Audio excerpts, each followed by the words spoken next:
माझे नाव सई मिथुन बागल, इयत्ता चौथी, पीएम श्री जिल्हा परिषद केंद्र शाळा मोखाडा यातील विद्यार्थिनी. वसुंधरा दिनानिमित्त मी तुम्हाला माझ्या प्रोजेक्टचे नाव रियूज, रिसायकल आणि रिड्यूस.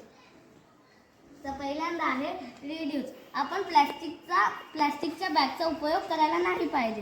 आपण पेपरच्या बॅगचा उपयोग करायला पाहिजे.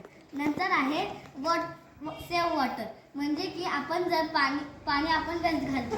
जर आपण कुठं बाहेर जातो आणि कधी नळ चालू राहतो तर त्याच्याने सगळं पाणी वेस्ट होतं, किंवा टाकी ती चालू राहते त्याच्याने पण पाणी वेस्ट होतं.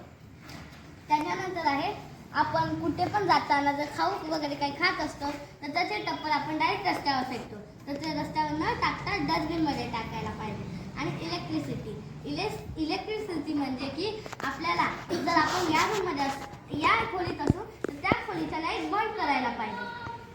नंतर आहे बायोगॅस. बायोगॅसमध्ये एक मिथेन नावाचा गॅस असतो. हा बायोगॅस शेण आणि पालापाचोळा यांच्यापासून बनतो. नंतर आहे पॉन्ड. जर पावसाचं पाणी जर आपण या पॉन्डमध्ये जमा केलं तर ते नंतर आपल्याला शेतीसाठी कामी येईल.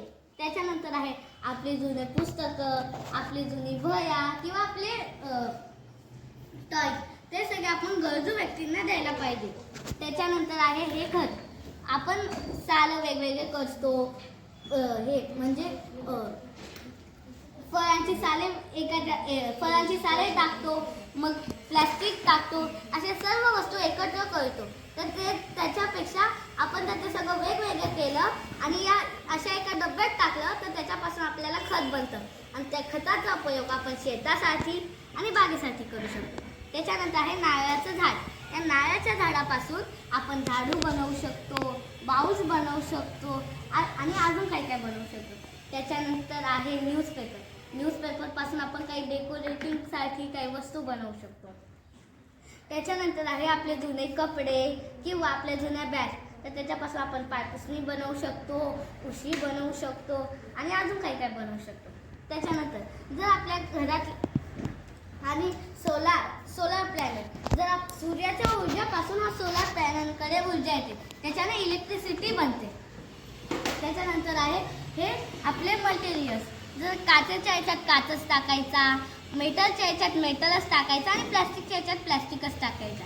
त्याच्याने आपण हे फॅक्टरीत जाऊन त्याच्यापासून वेगवेगळे शेप्स बनतात आणि त्याच्यापासून काही काही नवीन बनतं. धन्यवाद.